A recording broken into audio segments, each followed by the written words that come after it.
اللهم اجعل في قلبي نورا۔ دونوں کے درمیان بحث چلتی رہی۔ خالد رضی اللہ تعالیٰ عنہ کے محافظوں کو بھی غصہ آ گیا۔ وہ تلواریں سونت کر توما اور اس کے ساتھیوں پر جھپٹ پڑے۔ وہ انہیں قتل کر دینا چاہتے تھے۔ انہیں کسی طرح شک ہو گیا تھا کہ یہ رومیوں کی چال ہے جو دو سالاروں کو لڑا رہی ہے۔ محافظوں نے توما وغیرہ پر حلہ بولا تو ابو عبیدہ رضی اللہ تعالیٰ عنہ دوڑ کر ان کے آگے ہو گئے۔ خبردار، ابو عبیدہ رضی اللہ تعالیٰ عنہ نے کہا، پہلے کچھ فیصلہ ہونے دو، یہ ابھی میری پناہ میں ہے اور تمہیں جب تک حکم نہیں ملتا تم کوئی حرکت نہیں کر سکتے۔ خالد رضی اللہ تعالیٰ عنہ نے ابو عبیدہ رضی اللہ تعالیٰ عنہ کے اس حکم کو بھی برداشت کیا۔ خالد کی موجودگی میں ابو عبیدہ رضی اللہ تعالیٰ عنہ کوئی حکم نہیں دے سکتے تھے۔ یہ صورتحال مسلمانوں کے لیے اچھی نہیں تھی۔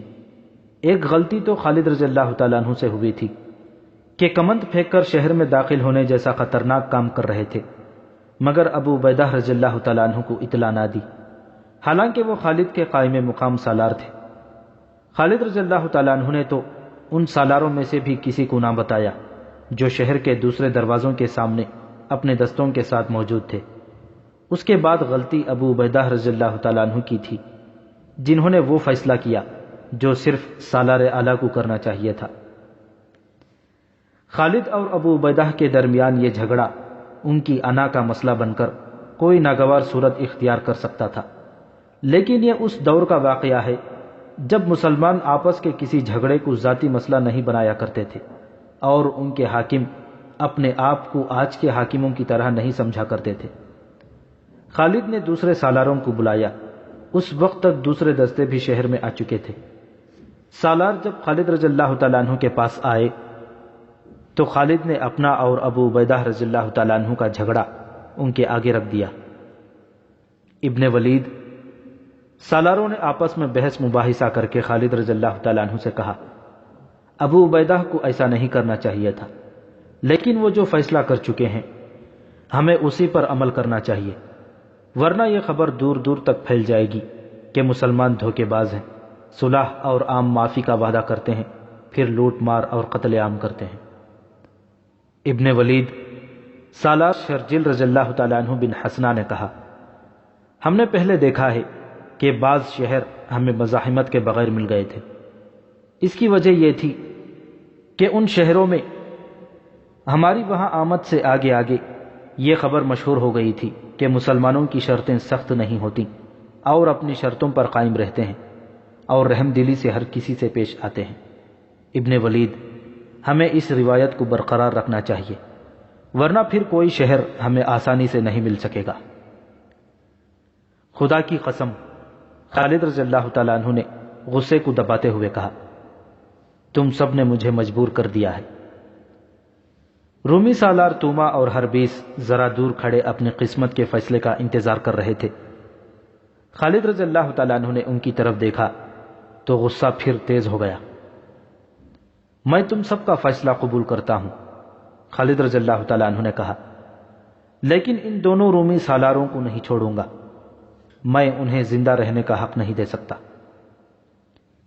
تجھ پر اللہ کی رحمت ہو ولید کے بیٹے، ابو عبیدہ رضی اللہ تعالیٰ عنہ نے کہا، انہی دونوں کے ساتھ تو میرا معاہدہ ہوا ہے اور انہی کو میں نے حفاظت کی ضمانت دی ہے۔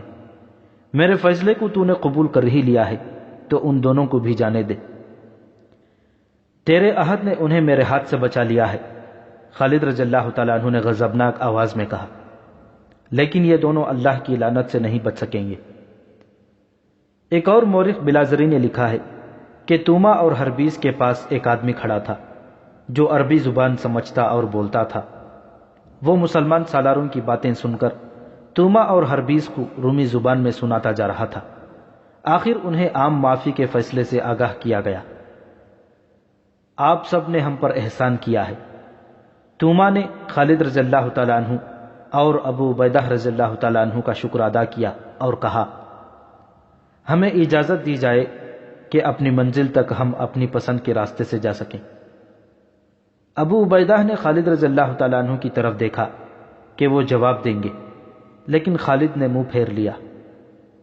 تمہیں اجازت ہے؟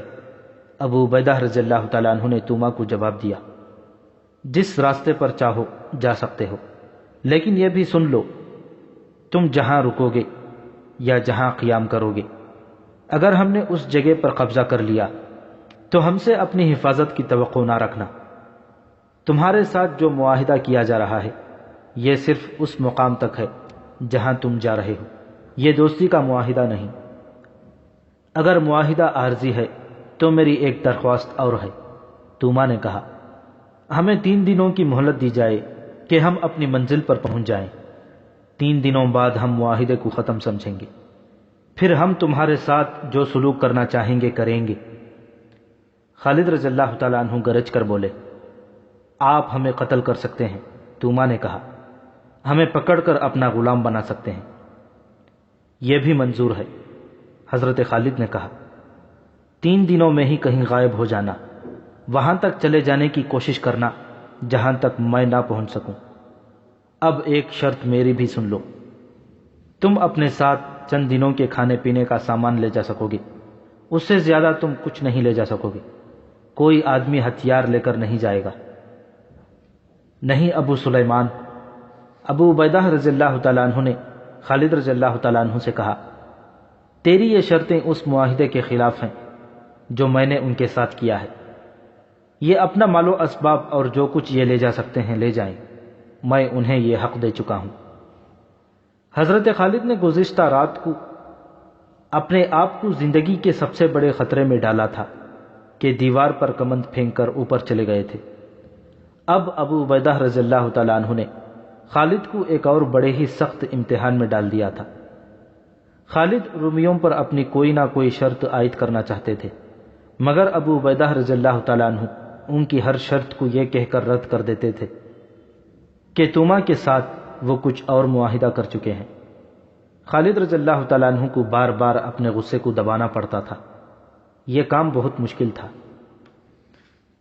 لے جائیں، خالد رضی اللہ تعالیٰ عنہ نے کہا، جو کچھ اٹھا سکتے ہیں لے جائیں، لیکن ان میں کوئی ہتھیار اپنے ساتھ نہیں لے جائے گا۔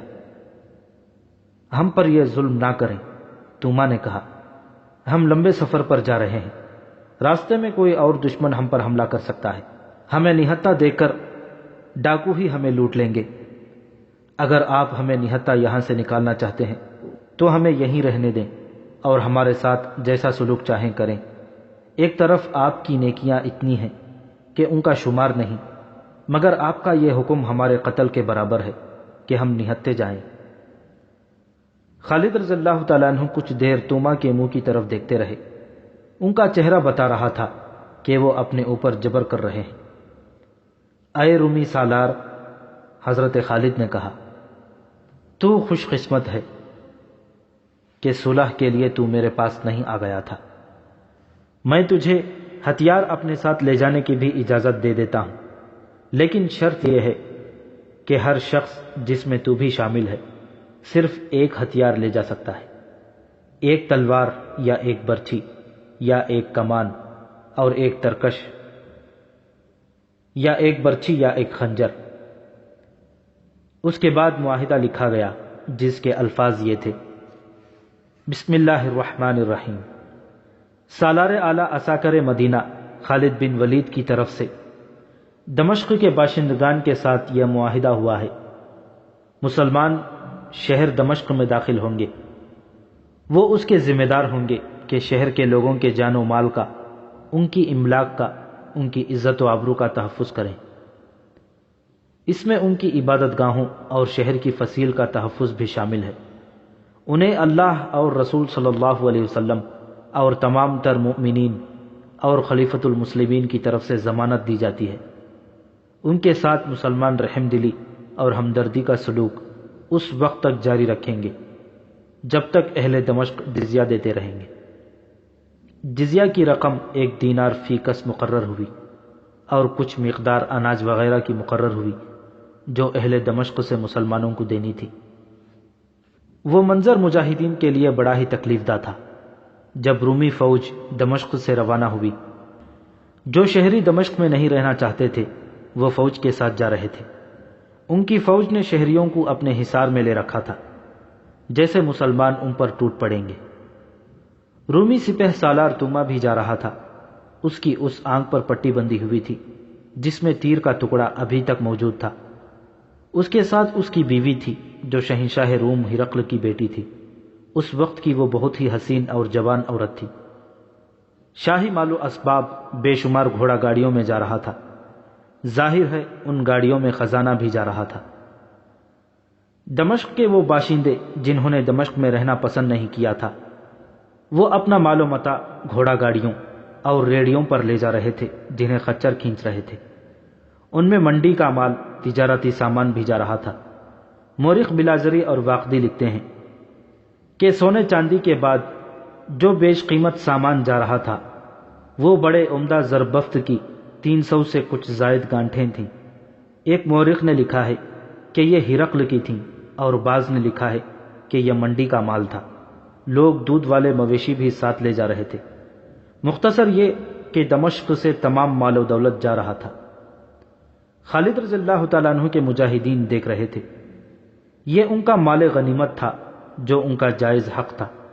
زیادہ افسوس ان دستوں کے مجاہدین کو ہو رہا تھا جنہوں نے شہر کے اندر جا کر بڑی سخت لڑائی لڑی تھی۔ اس سے بھی زیادہ افسوس ان 100 جان بازوں کو تھا جن میں سے 50 کمندوں سے دیوار پر گئے تھے اور باقی 50 دروازہ کھلتے ہی سب سے پہلے اندر گئے تھے۔ ان سب نے لڑ کر شہر لیا تھا۔ حضرت خالد کا اپنا یہ حال تھا کہ دمشق سے جانے والے مال و اسباب کو دیکھ دیکھ کر غصے سے ان کا چہرہ سرخ ہو گیا تھا۔ انہوں نے اپنے مجاہدین کو دیکھا۔ ان کے چہروں پر افسردگی اور غصے کے تاثرات صاف نظر آ رہے تھے۔ بعض کے تاثرات تو ایسے تھے جیسے وہ دمشق سے جانے والوں پر حلہ بول دیں گے اور اپنا حق وصول کر لیں گے۔ مورخ واقدی اور ابن قتیبہ نے لکھا ہے کہ خالد رضی اللہ تعالیٰ عنہ کے لیے اپنے غصے پر قابو پانا محال ہو رہا تھا۔ آخر انہوں نے دونوں ہاتھ آگے اور اوپر کر کے آسمان کی طرف دیکھا اور ذرا اونچی آواز میں کہا، یا اللہ، یہ سامان تو تیرے مجاہدین کا تھا، یہ انہیں دے دے۔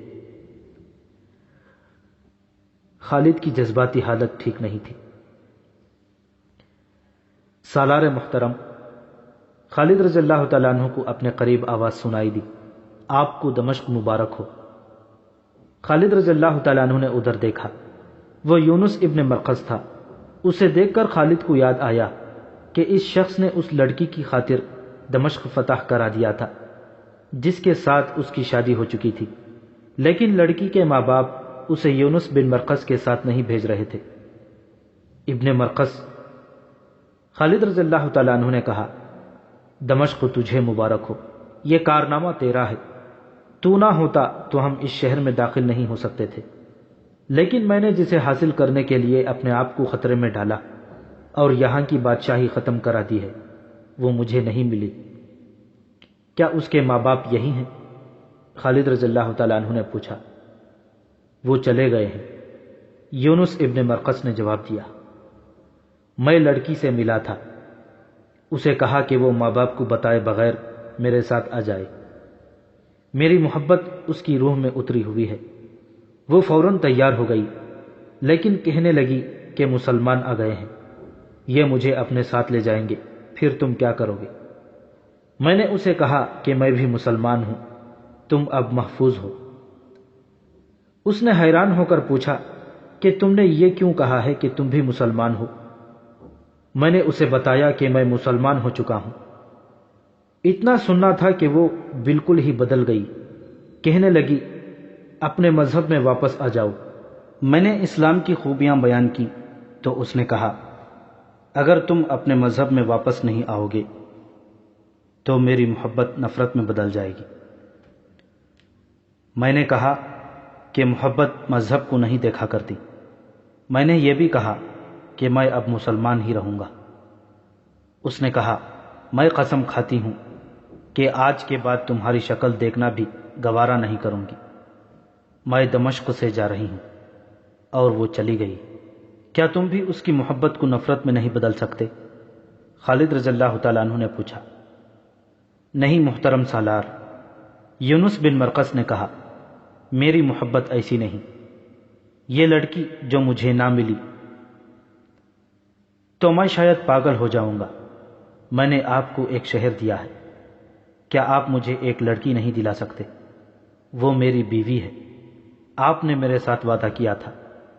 آپ چاہیں تو اپنا ایک دستہ بھیج کر لڑکی کو زبردستی لا سکتے ہیں، آپ فاتح ہیں۔ ابن مرقس خالد رضی اللہ تعالیٰ عنہ نے کہا، معاہدہ ہو چکا ہے، ہم جانے والوں کا ایک بال بھی ان سے زبردستی نہیں لے سکتے۔ مورخ بلازری نے لکھا ہے کہ یونس ابن مرقس عقل اور ذہانت کے لحاظ سے کوئی معمولی آدمی نہیں تھا۔ خالد رضی اللہ تعالیٰ عنہ اس سے متاثر تھے اور خالد اس کے احسان مند بھی تھے۔ دمشق کی فتح اس یونانی جوان کے بغیر اگر ناممکن نہیں تو بے حد مشکل ضرور تھی۔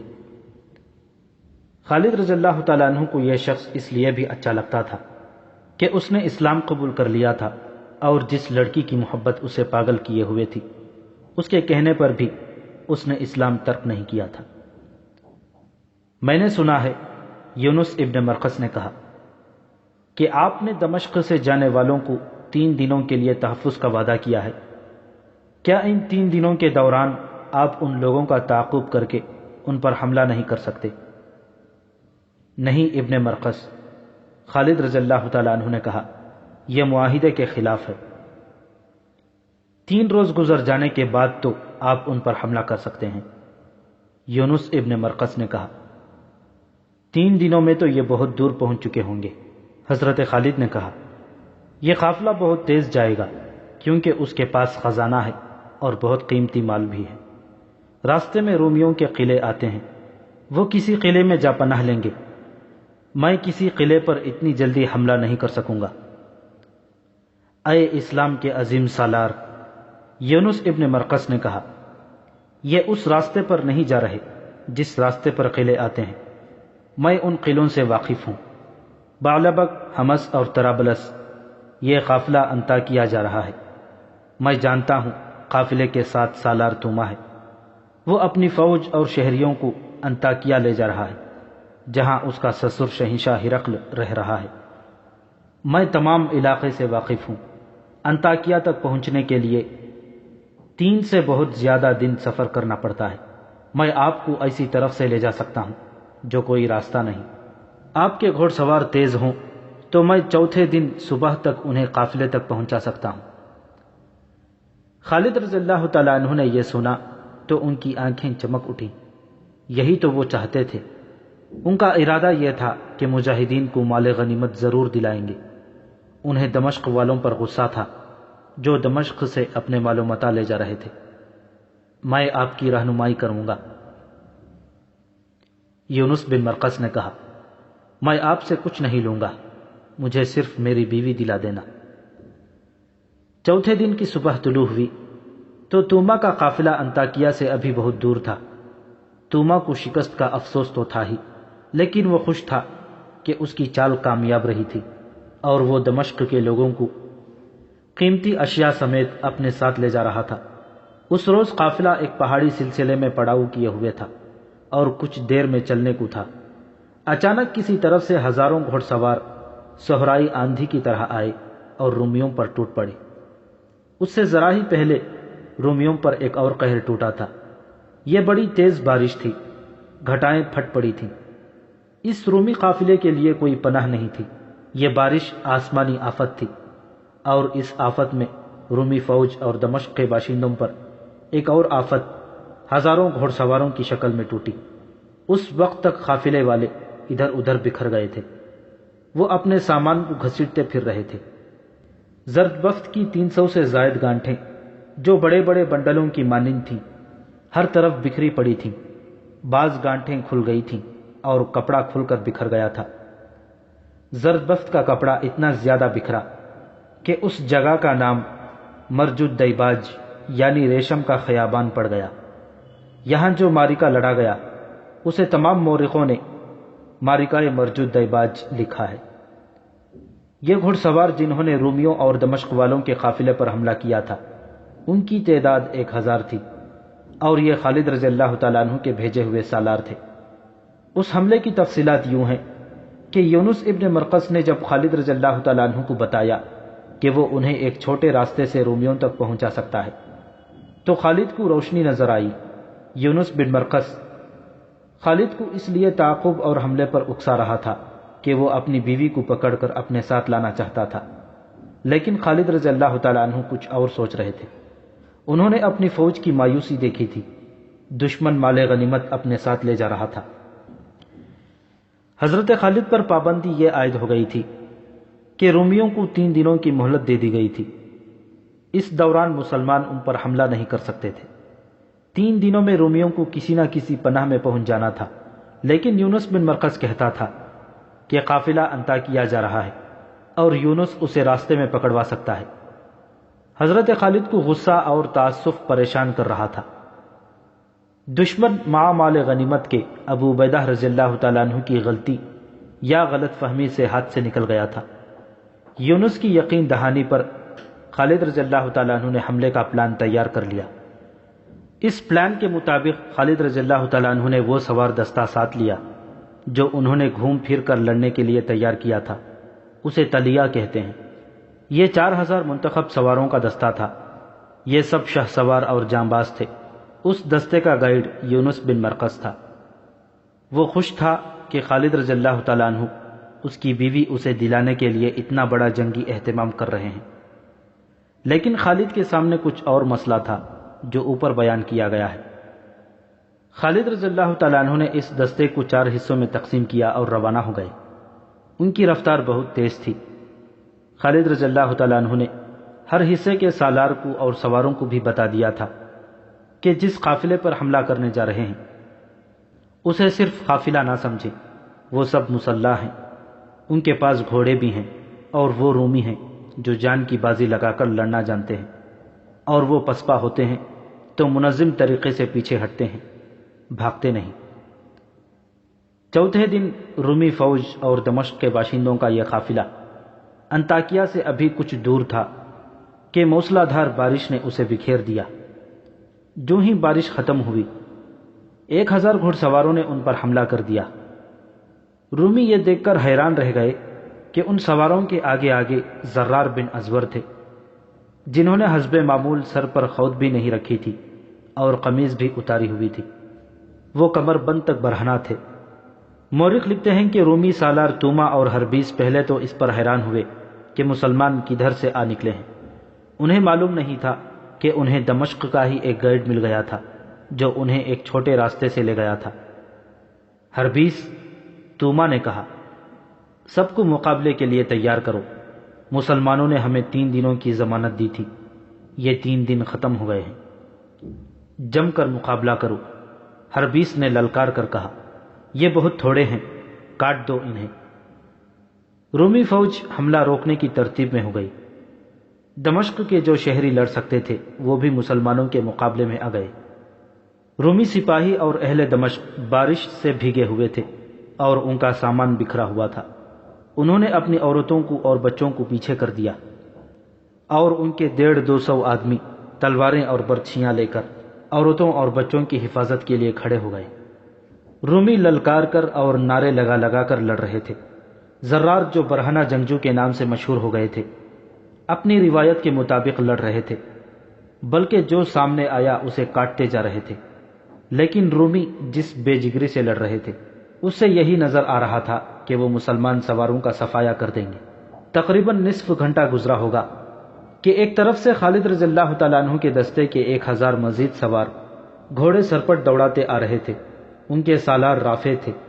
رومی سالاروں نے دیکھا تو انہوں نے اپنی ترتیب بدل ڈالی اور چلا چلا کر کہنے لگے کہ وہ ان سواروں کو بھی ختم کر دیں گے۔ ان کے لڑنے کا انداز ہی ایسا تھا کہ وہ ایسے دعوے کو صحیح ثابت کر سکتے تھے۔ معرکہ اور زیادہ خونریز ہو گیا۔ نصف گھنٹہ اور گزرا ہوگا کہ مزید 1000 سوار شمال کی طرف سے آئے۔ ان کے سالار خلیفۃ المسلمین کے بیٹے عبد الرحمن تھے۔ اب رومیوں کے حوصلے مجروح ہونے لگے۔ یہ 1000 سوار جدھر سے آئے تھے یہ رومیوں کی پسپائی کا راستہ تھا، ادھر انطاکیہ تھا، مسلمانوں نے یہ راستہ روک لیا تھا۔ اب 3000 مسلمان سوار رومیوں پر ٹوٹ ٹوٹ پڑتے تھے۔ لیکن رومی اور اہل دمشق پہلے سے زیادہ شدت سے لڑنے لگے۔ یہ معرکہ ان کے لیے زندگی اور موت کا معرکہ بن گیا تھا۔ ان کا بڑا ہی قیمتی مال و متاع، ان کے بچے اور بڑی خوبصورت اور جوان بیٹیاں، بہنیں اور بیویاں ان کے ساتھ تھیں، وہ بھاگ نہیں سکتے تھے۔ ان کے لڑنے میں شدت پیدا ہو گئی۔ تقریباً 1 گھنٹے تک رومیوں نے مسلمانوں کے ناک میں دم کیے رکھا۔ ان کا سالار توما، جس کی آنکھ میں تیر اترا ہوا تھا، سپاہیوں کی طرح لڑ رہا تھا۔ اچانک 1000 مزید گھوڑ سوار ایک اور سمت سے آئے۔ ان کا سالار تلوار بلند کیے نعرے لگا رہا تھا، انا فارس الجدید، انا خالد بن ولید۔ رومی اس نعرے سے بخوبی واقف تھے۔ ان 1000 سواروں کے قائد خود خالد رضی اللہ تعالیٰ عنہ تھے۔ یہ تھا خالد رضی اللہ تعالیٰ عنہ کا پلان۔ وہ 1000 سوار بھیجتے رہے اور آخر میں خود 1000 سواروں کے ساتھ آئے۔ خالد رضی اللہ تعالیٰ عنہ توما اور ہربیس کو ڈھونڈ رہے تھے۔ کہاں ہے ایک آنکھ والا آدمی؟ خالد رضی اللہ تعالیٰ عنہ للکار رہے تھے۔ کہاں ہے وہ جس کی ایک آنکھ میں مومن کا تیر اترا ہوا ہے؟ رومی سالاروں کی تلاش میں خالد رضی اللہ تعالیٰ عنہ دشمن کے دور اندر چلے گئے۔ وہ اکیلے تھے، ان کے محافظوں کو بھی پتہ نہ چلا کہ وہ کہاں غائب ہو گئے ہیں۔ ابن ابی بکر، حضرت خالد کا ایک محافظ، سالار عبد الرحمن رضی اللہ تعالیٰ عنہ کو دیکھ کر ان تک پہنچا اور لڑائی کے شور و غل میں چلا کر بولا، سالار اعلیٰ کا کچھ پتہ نہیں، اکیلے آگے چلے گئے ہیں۔ نہیں نہیں، عبد الرحمن رضی اللہ تعالیٰ عنہ نے گھبرا کر کہا، ابن ولید لاپتہ نہیں ہو سکتا، اللہ کی تلوار گر نہیں سکتی۔ عبد الرحمن نے کچھ سواروں کو ساتھ لیا، بے طرح اور بے خطر اس طرف گئے جدھر خالد رضی اللہ تعالیٰ عنہ چلے گئے تھے۔ لڑائی ایسی تھی جیسے سوار گتھم گتھا ہو گئے ہوں۔ عبد الرحمن ان میں راستے بناتے خالد رضی اللہ تعالیٰ عنہ کو ڈھونڈنے لگے۔ دیکھا کہ خالد رضی اللہ تعالیٰ عنہ دشمن کے قلب میں پہنچے ہوئے تھے اور وہ توما کو اور دوسرے رومی سالار ہربیس کو ہلاک کر چکے تھے اور اب رومیوں کے نرغے سے نکلنے کی کوشش کر رہے تھے۔ ان کی یہ کوشش کامیاب نہیں ہو سکتی تھی کیونکہ رومی زیادہ تھے۔ یہ خالد تھے جو ابھی تک ہر بار بچا رہے تھے۔ رومیوں کے ہاتھوں ان کی شہادت یقینی تھی۔ عبد الرحمن اپنے سواروں کے ساتھ پہنچ گئے اور رومیوں پر ایسا زوردار حملہ کیا کہ ان میں سے کئی ایک کو ہلاک کر دیا اور خالد رضی اللہ تعالیٰ عنہ کو وہاں سے زندہ نکال لائے۔ اس معرکے کی صورت ایسی بن گئی تھی کہ کوئی ترتیب نہیں رہی۔ یہ کھلی لڑائی تھی جو لڑنے والے اپنے اپنے انداز سے انفرادی طور پر لڑ رہے تھے۔ مسلمان سواروں کی کمزوری یہ تھی کہ ان کی تعداد کم تھی، اس لیے وہ رومیوں اور اہل دمشق کی اتنی زیادہ نفری کو گھیرے میں نہیں لے سکتے تھے۔ اس سے یہ ہوا کہ رومی اپنے سالاروں کی ہلاکت کے بعد ایک ایک دو دو معرکے میں سے نکلنے لگے۔ وہ علاقہ پہاڑی تھا اور کھڈ نالے بھی تھے۔ رومی وہیں کہیں غائب ہوتے گئے اور انطاکیہ کی طرف نکل گئے۔ اس طرح معرکہ آہستہ آہستہ ختم ہو گیا۔ خالد کے حکم سے عورتوں کو گھیرے میں لے لیا گیا۔ کچھ عورتیں بھاگ گئی تھیں۔ عورتوں کے ساتھ کئی آدمیوں کو بھی قیدی بنا لیا گیا۔ اس قافلے کے ساتھ جو مال و اموال، خزانہ اور دیگر قیمتی سامان جا رہا تھا وہ سب وہیں رہ گیا۔ یہ مجاہدین کا مال غنیمت تھا۔ وہاں ایک حادثہ یوں ہوا کہ یونس ابن مرقس اپنی بیوی کو ڈھونڈتا پھر رہا تھا۔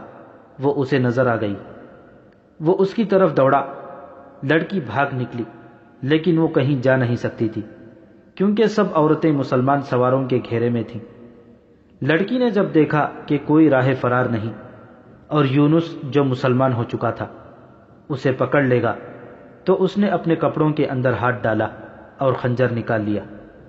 یونس کے پہنچنے تک لڑکی نے خنجر اپنے سینے میں گھونپ لیا۔ وہ گری اور یونس اسے اٹھانے لگا۔ جا ابن مرقس، لڑکی نے کہا، میرا خاوند مسلمان نہیں ہو سکتا، اور وہ مر گئی۔ یونس ابن مرقس دھاڑے مار مار کر رونے لگا۔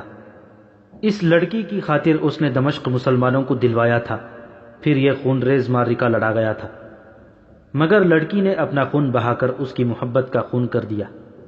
مسلمان سواروں نے اپنے شہیدوں کی لاشوں اور زخمیوں کو اٹھایا، مال غنیمت رومیوں کی گھوڑا گاڑیوں پر لادا، عورتوں اور بچوں کو مرے ہوئے رومیوں کے گھوڑوں پر بٹھایا اور دمشق کو چل پڑے۔ یہ اگلی صبح تھی۔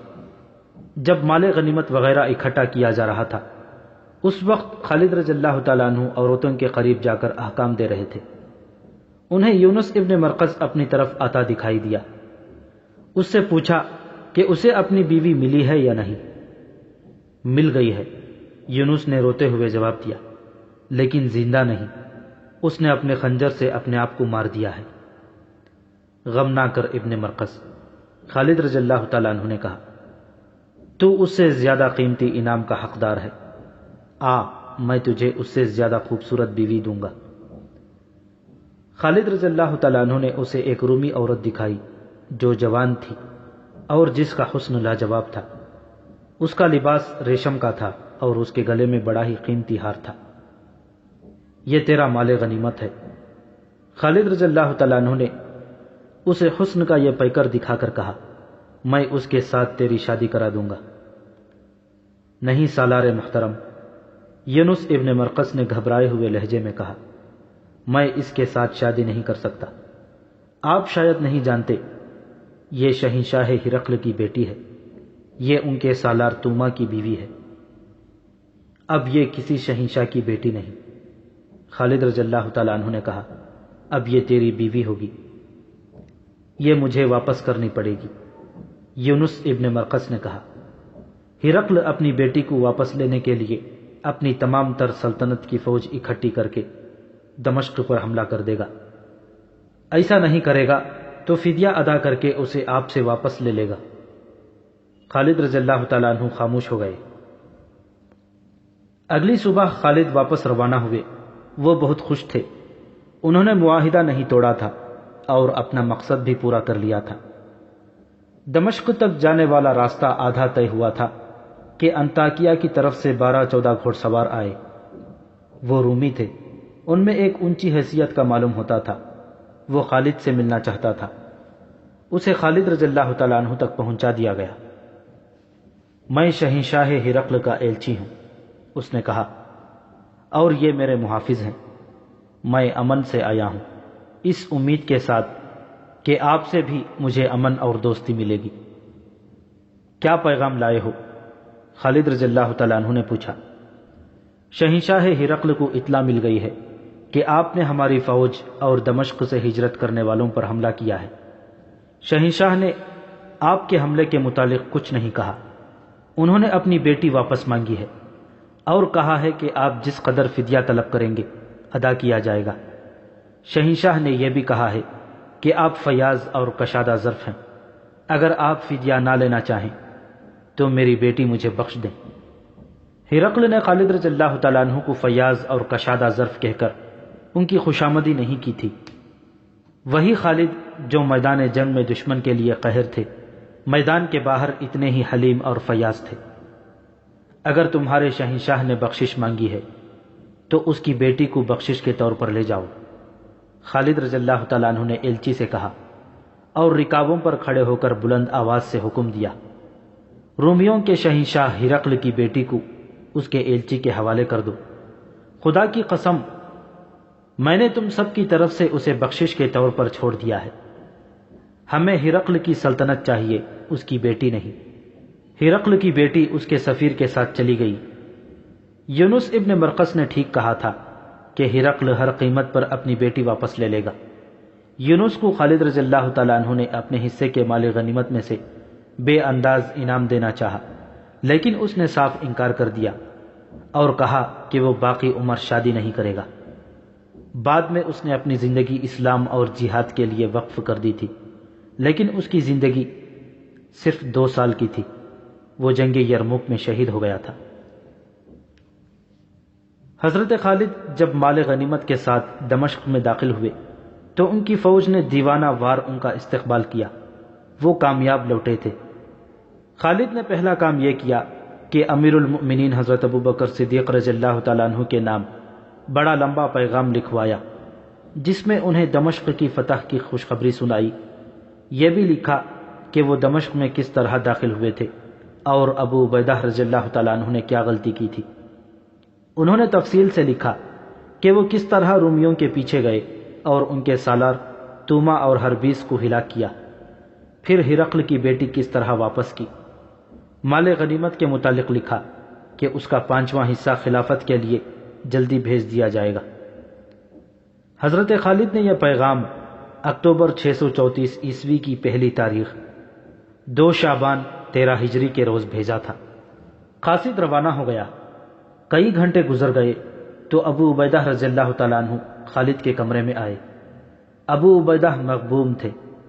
خالد نے پوچھا کہ ان کا چہرہ ملول کیوں ہے؟ ابن ولید ابو عبیدہ رضی اللہ تعالیٰ عنہ نے بوجھل آواز میں کہا،